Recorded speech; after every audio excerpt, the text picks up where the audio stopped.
final Premier League game for a while is Liverpool on Sunday. I mean, the season finally comes to an end. Glenn, the reverse fixture ended 3-1 back in November. Nathan Jones' first game in charge. We were like, but it wasn't his first game. Remember, he doesn't take he credit absolved his responsibility from that. Not in the win ratio, that one. What are you expecting on Sunday? It's going to be another one of those really strange games where, not a lot. Yeah. I'm Ruben Sellers to wave goodbye, with respect or without. I don't really care. What do I expect from the game itself?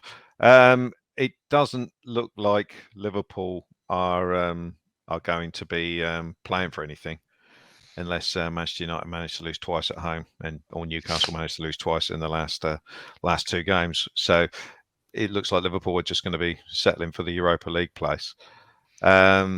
But regardless of whether they've got anything to play for or not, they're going to be far too strong for us, and they'll be far too slick with the way they play for us to have an answer to. So hopefully you'd like to think that we'd go into it and try and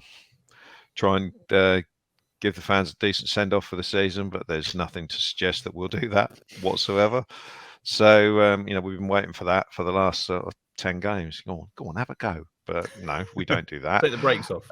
So yeah, I think it's same as today. Really, the way we can get something out of it is by giving the youngsters some more minutes, and maybe look at, again, said this last week. Look at the players who are going to be here next year. But it is a strange one. I mean, in Ruben Sellers' defence, it is a strange one. He knows he's going.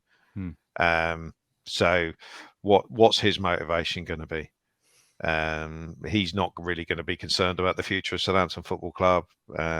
So who knows? Just getting 11 players out on the pitch who actually want to be there and are going to put in some sort of effort, because you're playing against a very good team. So if Liverpool were up for it, they could score however many they wanted to if we're not at it. But even if they're not up for it, they'll just pass the ball around and it'll just be really, really boring. So standard 2-0 defeat and rubbish. So hopefully we have a go. But I think if you just got to go there as a fan, if you're going, and just try and enjoy it and hopefully get something out of it with the with watching the youngsters have a few minutes. What are you expecting, Steve? Is it going to be like today but worse? No, I think it'll be like today, but slightly less painful. Because I think Liverpool aren't.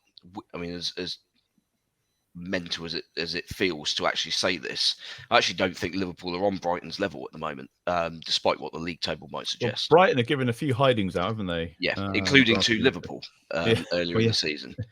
So yeah, I mean, Brighton are a very, very good side, and they're kind of at the peak of. They're probably headbutting their glass ceiling right now.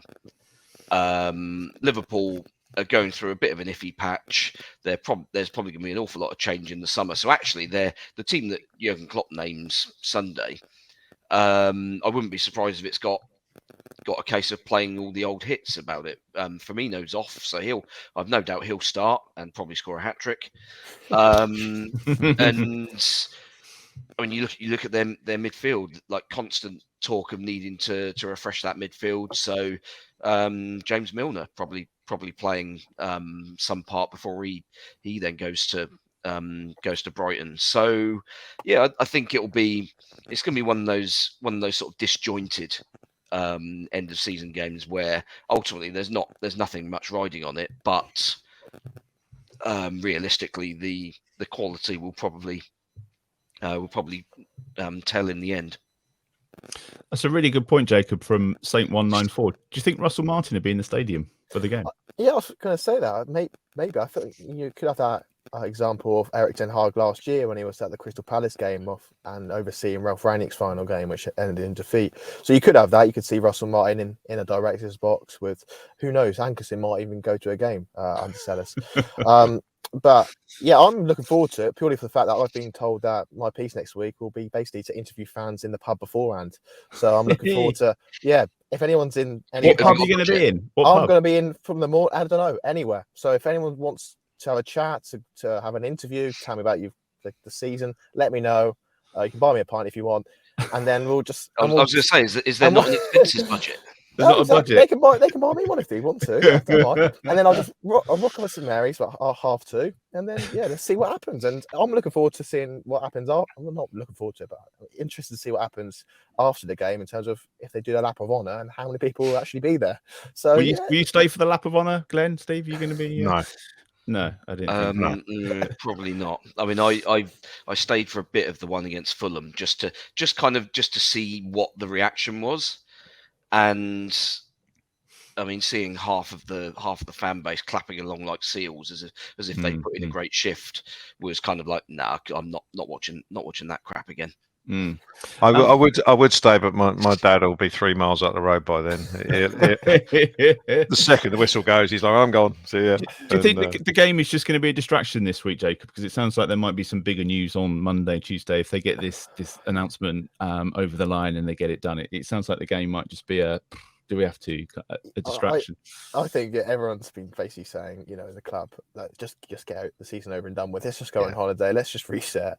Let the decision makers do what they've got to do, and let the others just completely go. I said a few weeks ago on here that I think the players were mentally done, and that's quite a few weeks before relegation. And I think probably the staff, both the first team and just in general around the club, probably think the same as well. So I think if they could, they'd go without this game. At the end of the day, there's no pressure. Let's see what happens, and I would like to see a bit more, some new blood added into that team and see what happens rather than playing the same old hits and getting the same old results. Yeah. Was that a yawn, Glenn? Probably. It's been a long day. Just thought of the starting 11 already. For the final time, I'm going to ask you for score predictions. So if you're watching along live, stick these in the comments. Steve, how many do you think Liverpool will get on Sunday? 3-1. 3-1. Glenn? I was going to say the same thing actually. So I'll rev it up and go 3-0 Liverpool. 3-0 and Jacob. I'm going back to type. I'm going to say 2-1 Southampton. Nurse. I mean, I'd love to see the odds you get on that. We shall see. So we'll keep an eye on your Twitter, shall we, and see which pub you're going to be in post-match. I'll go to any. Yeah, just send me a message. I'll walk. I'll go anywhere. I don't mind. There we go. There we go. I look forward to you on the pod next Sunday if we do it.